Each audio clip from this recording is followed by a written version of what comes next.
Assalamualaikum warahmatullahi wabarakatuh. Salam teman, salam dari Masika Ngalap Barokah. Hari ini Selasa tanggal 21 Januari 2025, Masika berada di Desa Bobos. Ikuti perjalanan Masika dalam menelusuri dan membuka wawasan sejarah.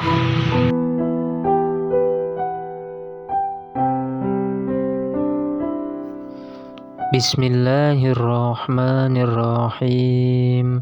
Allahumma sholli wa sallim wa barik ala sayyidina Muhammad. Bobos adalah nama sebuah desa yang berada di Kecamatan Duku Puntang, Kabupaten Cirebon, Jawa Barat. Pembentukan desa Bobos ini berawal dari penjajahan yang dilakukan oleh Kerajaan Galuh yang dipimpin oleh Pangeran Purbaya. Demi untuk meluaskan daerah kekuasaannya, Cirebon yang sudah lama berada di bawah kekuasaan Pangeran Purbaya itu akhirnya diam-diam ingin melepaskan diri karena kekejaman dan kesewenang-wenangan serta perbedaan agama yang bukan agama Islam. Singkat cerita, mengetahui rencana Cirebon itu, akhirnya Pangeran Purbaya memerintahkan pasukannya untuk segera menjajah kembali Cirebon. Mereka mengambil jalan yang pintas. Di tengah perjalanannya, mereka beristirahat di suatu daerah di Cirebon yang dinamakan Desa Cipanas.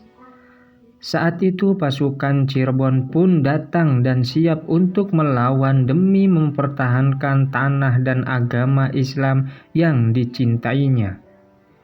Disitulah terjadi peperangan yang cukup sengit. Namun, karena kekuasaan Tuhan Yang Maha Esa, akhirnya para tentara Cirebon bisa menangkap tentara-tentara dari Kerajaan Galuh dan menawannya dengan jalan menerobos ke suatu daerah yang sekarang diberi nama Bobos. Berasal dari kata menerobos, dan jejaknya para tentara Cirebon tak dapat diketahui karena terhalang oleh rumpun atau aling-aling yang sekarang diberi nama alingan.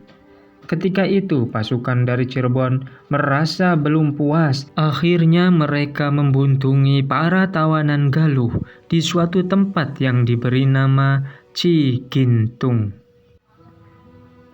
Ketika Pangeran Salingsingan sedang menjaga daerah Bobos yang tempatnya itu diberi nama tempat penjagaan itu disebut Pajagan.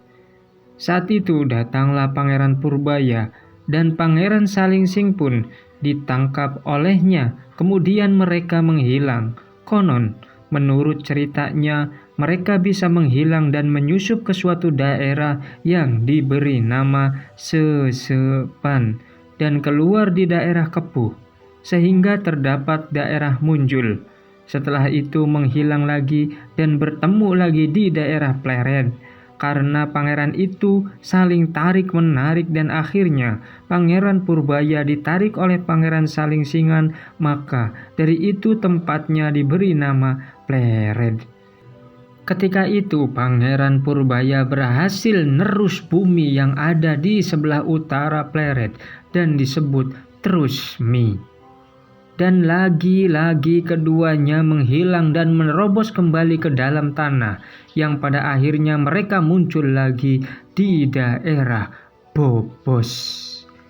Karena kedua pangeran itu sama kuat, akhirnya kedua pangeran itu mengadakan perjanjian dan mengambil keputusan untuk segera berdamai. Tempat perjanjian itu berada di sebelah selatan Desa Bobos di sebuah telaga dengan syarat. 1. Pangeran Salingsingan menjadikan tempat itu atau telaga itu dengan nama Telaga Remis. 2. Pangeran Purbaya mengisi telaga itu dengan kura-kura yang diberi nama Si Mendung, karena saat itu cuaca dalam keadaan mendung dan akan turun hujan. Sewaktu kedua pangeran itu sedang membicarakan perjanjian, bala tentara Cirebon yang ada di desa Bobos berjalan mencari air. Dan didapatnya sebuah kolam yang airnya sangat jernih dan di sekelilingnya terdapat pohon-pohon yang sangat indah. Maka kolam itu diberi nama Cibolang, yang konon berasal dari kata kolam menjadi balong. Demikian cerita sejarah singkat mengenai desa Bobos. Meskipun kalau dilihat alurnya agak ribet. Wallahu a'lam. Mudah-mudahan bisa memberikan manfaat khususnya untuk pribadi, umumnya untuk yang menyaksikan dan mendengarkan video ini. Mohon maaf bila ada kesalahan dan perbedaan versi. Wassalamualaikum warahmatullahi wabarakatuh.